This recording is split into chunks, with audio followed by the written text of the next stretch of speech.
Updates में, जहां हम आपको देश दुनिया की ताजा खबरें संक्षेप और सटीक तरीके से देते हैं। चलिए शुरू करते हैं आज की सुर्खियों के साथ। सबसे पहले बात, उपराष्ट्रपति धनखड़ के खिलाफ प्रस्ताव। इंडिया ब्लॉक ने उपराष्ट्रपति जगदीप धनखड़ के खिलाफ ऐतिहासिक प्रस्ताव लाया है। विपक्ष ने उन पर पक्षपात और असहमति को दबाने का आरोप लगाया है। संसद में इस प्रस्ताव पर बहस होगी, जिसमें उनके न्यायपालिका की स्वतंत्रता को कमजोर करने और लोकतांत्रिक मानकों की अनदेखी करने के आरोप लगाए गए हैं। आवश्यक वस्तुओं पर जीएसटी का विरोध। संसद के शीतकालीन सत्र में आवश्यक वस्तुओं पर बढ़े हुए जीएसटी को लेकर गर्मागर्म बहस हुई है। विपक्ष ने इसे मिडिल क्लास के लिए बोझ बताया, जबकि वित्त मंत्रालय ने इसे वित्तीय स्थिरता के लिए जरूरी कदम बताया। बात करेंगे अर्थव्यवस्था की। सेंसेक्स में सुधार। सेंसेक्स ने 210 अंकों की बढ़त के साथ गिरावट से उभरते हुए वापसी की। बैंकिंग और ऑटो सेक्टर में सुधार के चलते ये उछाल देखा गया है। विशेषज्ञों ने इसे सकारात्मक वैश्विक संकेतों और स्थिर घरेलू आंकड़ों का नतीजा बताया। औद्योगिक उत्पादन में वृद्धि।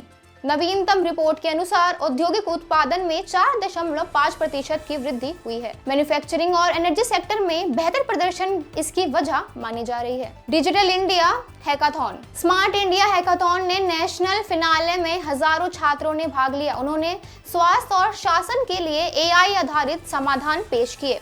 प्रधानमंत्री मोदी ने इसे युवाओं में नवाचार को बढ़ावा देने वाला कदम बताया। 5G सेवाओं का विस्तार। टेलीकॉम कंपनियों ने बताया कि 5G अब देश के 500 से अधिक शहरों में उपलब्ध है।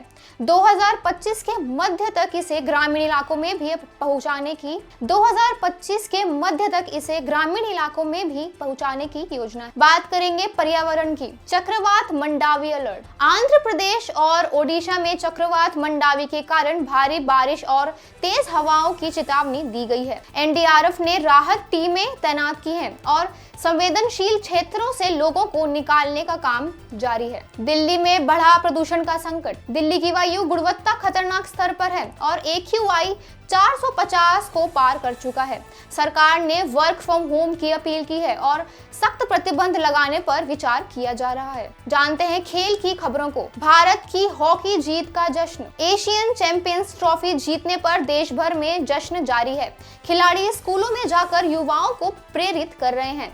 अगले महीने ओडिशा में एक प्रदर्शनी मैच की योजना हो रही है। क्रिकेट वर्ल्ड कप की तैयारी। बीसीसीआई ने 2025 के आईसीसी वर्ल्ड कप के लिए रणनीति रोड मैप का ऐलान किया है। खिलाड़ियों को विदेशी परिस्थितियों के अनुकूल बनाने के लिए न्यूजीलैंड में कैंप आयोजित किए जाएंगे। चर्चा करेंगे सामाजिक मुद्दों पर। पंजाब में किसानों का प्रदर्शन। हजारों किसानों ने अमृतसर में प्रदर्शन किया है। उनकी मांग है कि गेहूं और धान की फसलों के लिए उचित कीमतें तय की जाएं। अब नजर डालते हैं अपराध की खबरों पे। ऑनलाइन ठगी का भांडाफोड़। हैदराबाद में 500 करोड़ रुपए की ठगी का खुलासा हुआ है। 10 आरोपी गिरफ्तार किए गए हैं।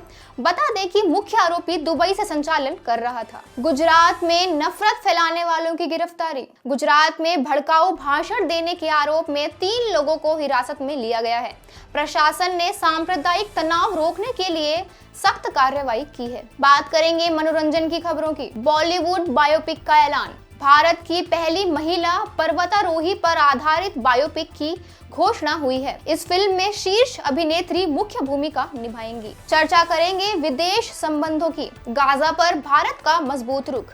भारत ने संयुक्त राष्ट्र में गाजा में युद्ध विराम की अपील की है। मानवीय कानूनों का सम्मान करने की बात पर जोर दिया गया है, जिससे वैश्विक स्तर पर सराहा जा रहा है। भारत जापान व्यापार सम्मेलन। भारत और जापान ने अक्षय ऊर्जा और एआई तकनीक में व्यापार बढ़ाने पर चर्चा की है।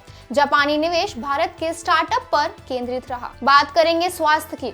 राष्ट्रीय रक्तदान अभियान। 1 मिलियन से अधिक लोगों ने स्वास्थ्य मंत्रालय के रक्तदान अभियान में भाग लिया है। यह अभियान देश भर में खून की कमी को दूर करने का लक्ष्य रखता है। एआई आधारित डायग्नोस्टिक टूल। बात करेंगे एआई आधारित डायग्नोस्टिक टूल की। महाराष्ट्र के अस्पतालों में कैंसर की शुरुआती पहचान के लिए एआई तकनीक का परीक्षण किया जा रहा है। शुरुआती नतीजे 90% तक सटीक है। तो ये थी आज की कुछ बड़ी खबरें। कल फिर मिलेंगे नए अपडेट्स के साथ। तब तक के लिए धन्यवाद।